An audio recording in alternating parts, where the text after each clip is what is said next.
This is America.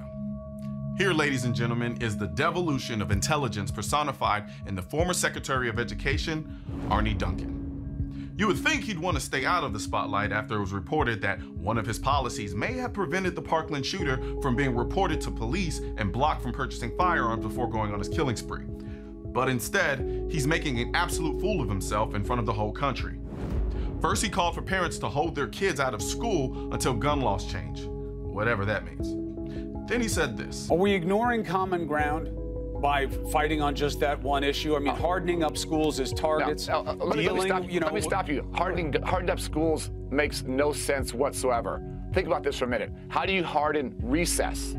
How do you harden dismissal? How do you harden summer? Our former Secretary of Education wants parents to keep their kids home until we change the gun laws because hardening schools makes no sense? What kind of amorphous logic is this? We harden our homes with locked doors, alarms, cameras, barred windows, and guns. Does that mean the kids should stand outside because hardening our homes doesn't make sense either? This is either absolute idiocy or a not so blatant way to say, ban all guns. There's no other way to interpret it. You think a universal background check and age limitation is gonna stop a kid from stealing guns from his parents? You think an assault weapons ban and high-capacity magazine ban is gonna stop a kid from using a revolver and pump shotgun to kill his classmates? What about gun registration? Of course, a kid who decides he wants to kill his classmates is gonna change his mind because his gun isn't registered.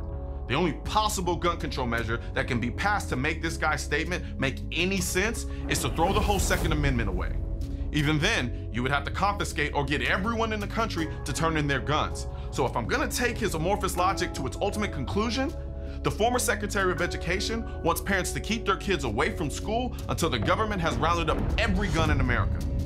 Or you can do what they do in inner city schools and use metal detectors. When was the last time you heard of a mass school shooting at an inner city school? Exactly. But who am I kidding? Those are only for the ghetto students in the inner cities, right? And for the record, tell the students at Dixon High School, where an armed resource officer saved everyone's life by using his gun to stop a school shooter, that hardening our schools makes no sense. Or tell the kids at Santa Fe High School whose lives were saved because armed heroes responded from inside the school rather than 10 miles down the road, that hardening schools makes no sense. Or tell the parents who have lost their children because politicians like you chose to attack our rights rather than protect our kids at school. They might see things a little differently. Just saying.